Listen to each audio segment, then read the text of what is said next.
Ils sont partis pour ce Qatar Prix de l'Arc de Triomphe 2013 avec un bon départ d'ensemble et notamment à l'extérieur de Joshua Tree avec Penglai Pavilion devant Okovango, Flincher côté corps devient Going Somewhere, Kazakh jaune avec un peu plus loin à l'extérieur la Kazakh bleue de Intelo, le numéro 17 qui est bien placé avec pour l'instant le numéro 6 Orfev qui est 6-7e Kazakh noir et jaune avec également Ruler of the World qui est dans le sillage du groupe de tête.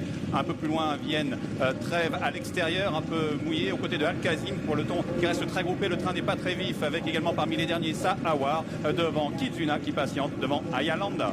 Et c'est Penglai Pavilion qui est venu s'installer en tête de course devant Joshua Tree à son extérieur en 3e position à la corde. Going Somewhere devant Kovango qui est en 3e position. Flincher qui n'est pas loin avec Very Nice même. Et Intelo, le gagnant du prix du Jockey Club qui se rapproche à l'extérieur devant le lauréat du Derby d'Epsom qui est dans son dos, c'est Ruler of the World. Accompagné encore par Leading Light alors que le grand champion japonais Orfèvre patiente pour l'instant plutôt en dehors et vient encore avec Pirika devant Al-Kazim. Trèves également qui est pour l'instant à l'arrière 4. L'autre japonais Kizuna est en avant-dernière position devant la jument Ayalanda qui ferme la marche. La descente avec toujours l'outsider Joshua Tree qui est en tête, qui accélère un peu l'allure avec Okovango qui est à son extérieur. Kazakh beige, Penglai Pavilion est librement dans son sillage avec Kazakh bleu Intelo, le 17 aux côtés de Going Somewhere. Kazakh jaune vient ensuite Very Nice Name aux côtés de la Kazakh verte Tok rose de Flincher, suivi par Ruler of the World, le gagnant du Derby d'Epsom, aux côtés également de Leading Light qui vient devant Sirika côté corde. Méandre est au sein du peloton côté corde, n'a pas eu ses ailes une seconde semble-t-il. Orfèvre patiente ensuite devant Trèves qui est né au vent depuis le départ pratiquement, devant Al-Kazim avec Kizuna qui patiente encore.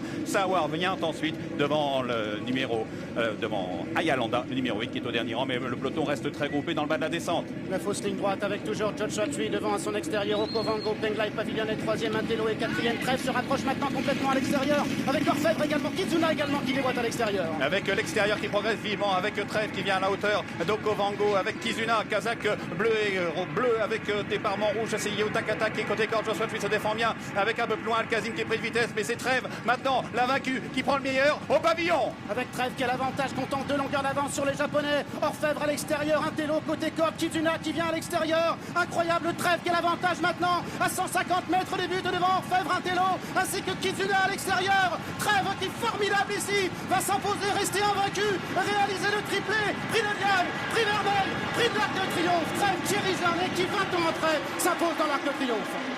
C'est une pouliche d'exception, c'est au moins aussi bien que Pain de ses lèvres et Zarkava. Elle a tout fait nez au vent Trèves et elle gagne de 5 ou 6 longueurs, 5,80 € en finale. Le Japon doit encore une fois se contenter d'un accessite.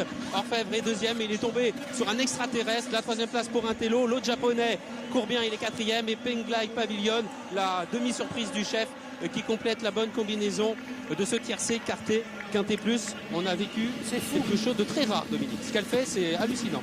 Moi, la dernière que j'ai vu gagner... Elle a tiré pendant 2000 mètres et elle a fait 200 mètres de plus que les autres. La dernière que j'ai vu gagner comme ça, c'était Allez France.